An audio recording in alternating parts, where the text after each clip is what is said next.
আসসালামু আলাইকুম। কেমন আছেন সবাই? আজকে একটি নতুন জবের ইনফরমেশন নিয়ে আপনাদের সামনে হাজির হলাম। আজকের জবটি বাংলাদেশ সিভিল সার্ভিস একাডেমি থেকে ছাড়া হয়েছে। তো চলুন জবটি সম্বন্ধে বিস্তারিত আমরা জেনে নিই। জবটিতে যে ধরনের প্রার্থীদের নেওয়া হবে সে সম্বন্ধে প্রথমত আমরা জানবো। এখানে আপনারা প্রথমত দেখতে পাচ্ছেন পদের নাম ডিসপ্যাচ রাইডার। এখানে পদ সংখ্যা একটি, তারা নেবে শিক্ষাগত যোগ্যতা এসএসসি পাস। এখানে বেতন স্কেল আপনারা দেখতে পাচ্ছেন। এখানে পদের নাম অফিস সহায়ক। এখানে পদ সংখ্যা 5টি, শিক্ষাগত যোগ্যতা এসএসসি পাস এবং আপনারা বেতন স্কেল দেখতে পাচ্ছেন 8,250 থেকে 20,010 টাকা পর্যন্ত। এখানে আরেকটি পদের নাম আপনারা দেখতে পাচ্ছেন সহকারী বাবুর্চি। এখানে পদ সংখ্যা একটি। এখানে আপনারা অষ্টম শ্রেণী পাস হলে এখানে অ্যাপ্লাই করতে পারবেন। এখানে বেতন স্কেলটি আপনারা দেখতে পাচ্ছেন 8,250 থেকে 20,010 টাকা। এখানে আরেকটি পদের নাম আপনারা দেখতে পাচ্ছেন পরিবহন সহকারী। পদ সংখ্যা একটি, শিক্ষাগত যোগ্যতা অষ্টম শ্রেণী পাস। টোটাল 16টি পদে প্রার্থী নেওয়া হবে। আমরা একটি একটি করে জেনে নিব কোন কোন পদে প্রার্থী নেওয়া হবে।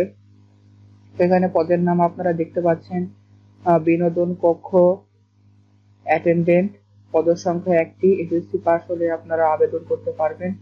এখানে পদের নাম খেলাধুলা অ্যাটেন্ডেন্ট। পদ সংখ্যা একটি, শিক্ষাগত যোগ্যতা এসএসসি পাস এবং বেতন স্কেল 8,250 থেকে 20,010 টাকা। এখানে পদের নাম ডাইনিং বয়। পদ সংখ্যা এখানে 4টি। এখানে এসএসসি পাস হলে আপনারা অ্যাপ্লাই করতে পারবেন। এখানে পদের নাম আপনারা দেখতে পাচ্ছেন পরিচ্ছন্নতা কর্মী।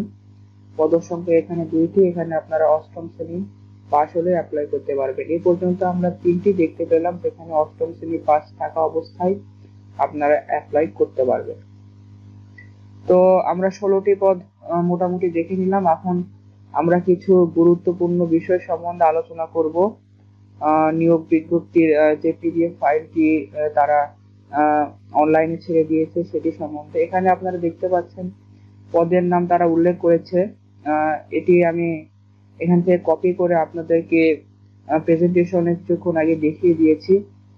তো এখানে যোগ্যতা অভিজ্ঞতা এখানে কিছু উল্লেখ করা হয়েছে, যেমন ডিসপ্যাচ রাইডার।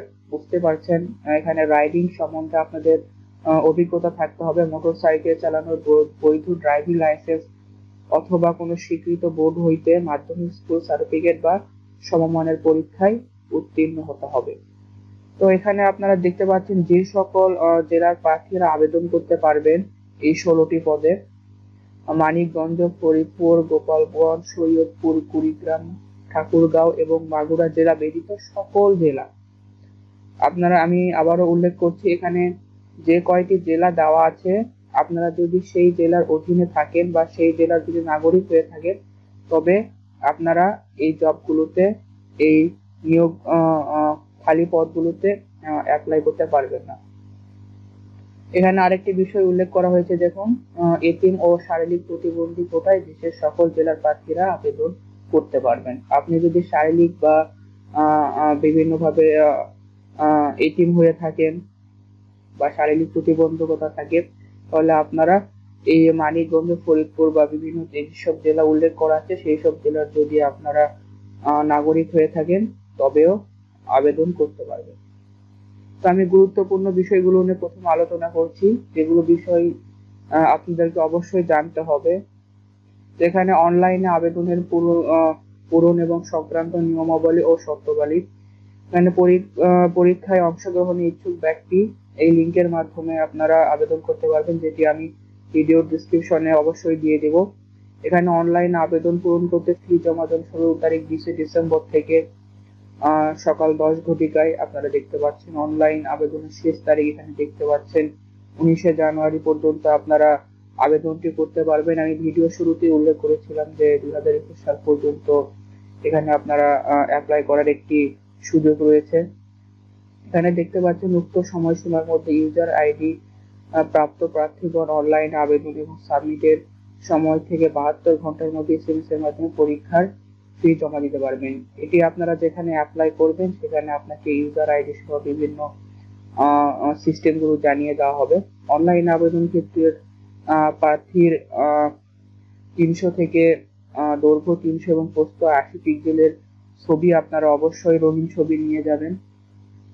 এটি স্বাক্ষর এবং রঙিন ছবি নিয়ে যাবেন। এখানে অনলাইন আবেদন পত্রে পূরণকৃত তথ্য যেহেতু পরবর্তী সকল ব্যবহার সেহেতু অনলাইন আবেদন সাবমিট করার পূর্বেই পূরণকৃত তথ্য প্রার্থী নিজে শতভাগ। অবশ্যই আপনারা যেসব তথ্য দিয়ে আবেদনটি করবেন সেটি অবশ্যই নির্ভুল করার চেষ্টা করবেন। আমি যেটি বলছিলাম, আগ্রহী প্রার্থীরা এই লিঙ্কের মাধ্যমে আপনারা আবেদন করতে পারবেন। এখানে আবেদনের শেষ তারিখ আপনারা দেখতে পাচ্ছেন। আবেদন শুরুর সময় ছিল 20 ডিসেম্বর 2020 সকাল 10টা থেকে আবেদন করা যেত, যদিও অনেক সময় পার হয়ে এসেছে। আমি প্রেজেন্টেশনটি তৈরি করে রেখেছিলাম কিন্তু রেকর্ড করার সময় করে উঠতে পারছিলাম না। আবেদনের শেষ সময় 19 জানুয়ারি 2020 বিকেল 5টা পর্যন্ত। তো সব শেষে সবার জন্য দোয়া রইল, আপনারা এই জবটি পেয়ে যেন আপনাদের ভবিষ্যতে বা আপনার বর্তমান সমস্যা থেকে পরিত্রাণ পেতে পারেন। ধন্যবাদ সবাইকে।